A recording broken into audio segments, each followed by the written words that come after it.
What's up, guys? Welcome back to another Salvation News video. Today we actually got a lot of stuff to talk about.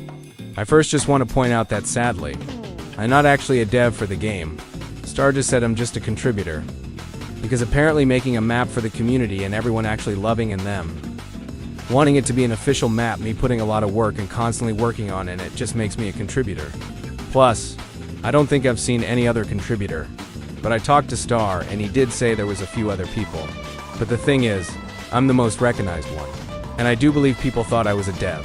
I'm not trying to put pride into this, but I think how much I'm recognized and how much people like my work, I think I should be a dev. But I don't think that will ever happen since. I asked Star if I keep contributing and keep making stuff for you, will I eventually be hired?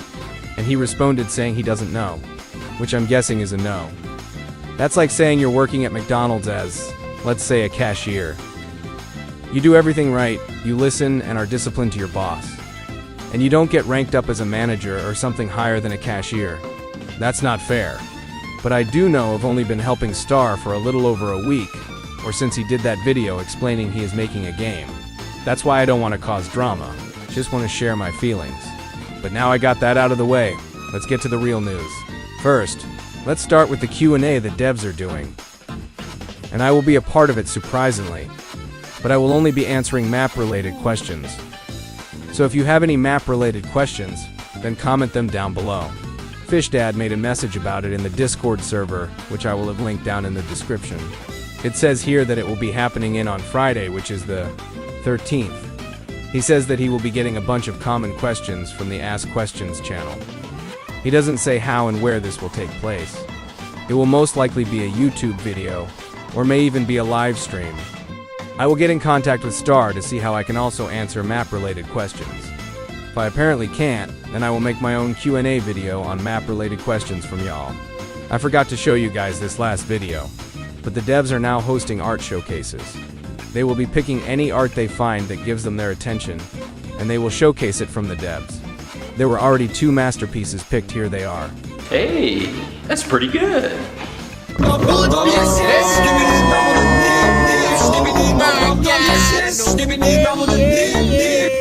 Those were pretty good art, but now I want to go back to the lore I said on last video. Once I posted the first Salvation News video in the Discord, this guy, Ian K, told me the video was great, but I got all the lore wrong. So he sent me a doc on about most of the game's lore. So let me just correct myself on the killer's lore. But first I just want to shout out him and Pensive Yellow legit for figuring out the lore so I can actually correct myself and not give out false information. And here is their channel where they made videos about the lore, so I highly recommend you go watch their videos about that. First, of course, we have Cataclysm. It says here in his document that he is a male and is from the Omicron Empire. It says he was member of the Eradicator unit of the Omicron. It's known that he joined the Omicron army willingly, but it's not known if he joined the augmentation program with the same willingness. He's seen as a war machine for the rest of personnel, something that makes him extremely depressed. He specializes in pure brute force, most likely being an intimidator before joining the Eradicators. So I guess I was kinda right. Now we got Seraphim.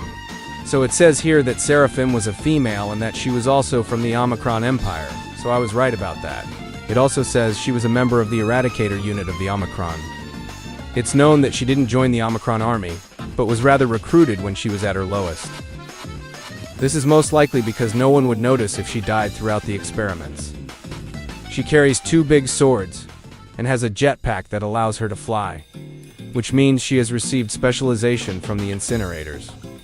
She can parry attacks and dodge at extreme speeds, and she's extremely grateful to Omicron and will do anything for the Empire, which gives us a big idea on how she will be played in-game and what abilities she will have.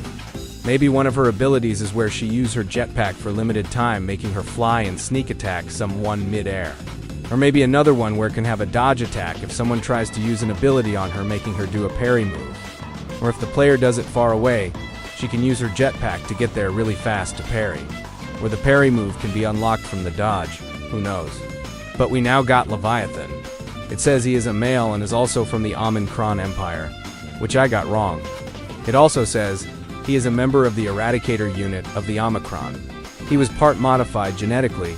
It's unknown if he was part of the Omivirus program, which has completely left a burden on his mind. making him unable to form complete sentences. His right arm is completely infected, leaving only a mass of meat. He was taken away from his family to do the experimentation on him, which, of course, was a complete success for Omicron. His modus operandi is simply dropping in the scene with high amounts of drugs in his blood to ensure compliance and going on an ultra-aggressive form of battle, often outpowering opponents with raw strength and speed. While Seraphim's style would be kinda stealthy, Leviathan would be pure aggression like Cataclysm. Maybe there will be a cool ability with his meat arm. Might be kinda like John Doe's spike attack with his spiked arm in Forsaken. But now we finally come to Adversary. It says here that Thing is a female. You gotta be crazy to think that Thing is a girl. But at the same time, people like to call Guest 666 from Forsaken a girl too, so I don't know. But is also from the Abyssal Infection, which I was also right. It also says she was a member of the Abyssal Infection. It hasn't been stated when or where she was assimilated.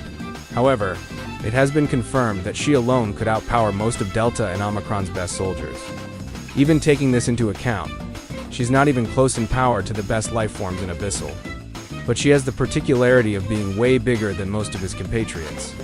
This is due to her devouring so much life.